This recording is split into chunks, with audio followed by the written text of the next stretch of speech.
ما زالت قضية الطفل المصري شنودة الذي بات مسلما من أجل الحصول على الميراث تتفاعل وتفتح ملفا شائكا في مصر، حيث تدخل الأزهر الشريف وحسم الجدل حول المسألة. وقال مركز الأزهر العالمي للفتوى إنه تلقى استفسارات عديدة حول ديانة الطفل الذي عثر عليه داخل إحدى الكنائس، ورد على ذلك بقوله إن هذا المسألة ذهب فيها العلماء إلى آراء متعددة، والذي يميل إليه الأزهر من بين هذه الآراء هو ما ذهب إليه فريق من السادة الحنيفية.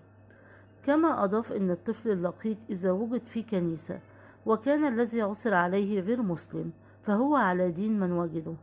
مشيرا إلى أن هذا ما نص عليه الحنيفية في كتابهم، وإن وجد في قرية من قرى أهل الذمة أو في بيعة أو في كنيسة كان ذميا.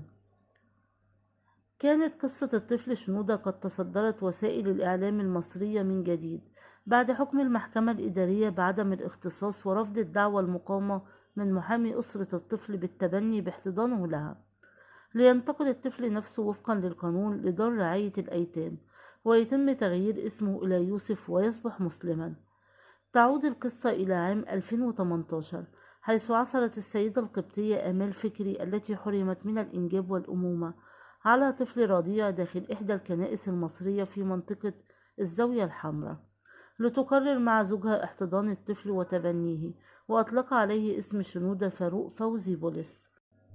وعاشت الأسرة في سعادة غامرة بوجود الطفل بينهم، حتى تدخلت إحدى قريبات الزوج القبطي خشية أن يؤول ميراث الأسرة للطفل الجديد ويحرم منه باقي أفراد الأسرة، حيث أبلغت السلطات المصرية أن الأسرة عثرت على الطفل خارج الكنيسة، وتقدمت ببلاغ رسمي ودعوى قضائية لحرمان الأسرة من الطفل وإلحاقه بإحدى دور رعاية الأيتام، وهو ما حدث بالفعل. عقب إيداع شنودة في دار الرعاية كشفت النيابة العامة أن الطفل تم تغيير اسمه إلى يوسف،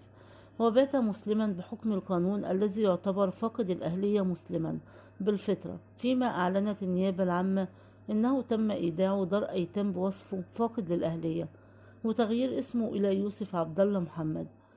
كانت والدة شنودة بالتبني قد قالت في تصريحات صحفية إنها وزوجها قام بتربية الطفل وحضانته وقدم له كل الدعم وكل ما يحتاجه من رعاية واهتمام، ولكن لخلافات على الميراث تم انتزاع الطفل منهما وتدمير حياتهم، معلنة إنها وزوجها مستعدان لمنح كافة ممتلكاتهم لمن يريد بشرط أن يترك الطفل لهم، مناشدة السلطات المصرية التدخل لإعادته لأحضانهم.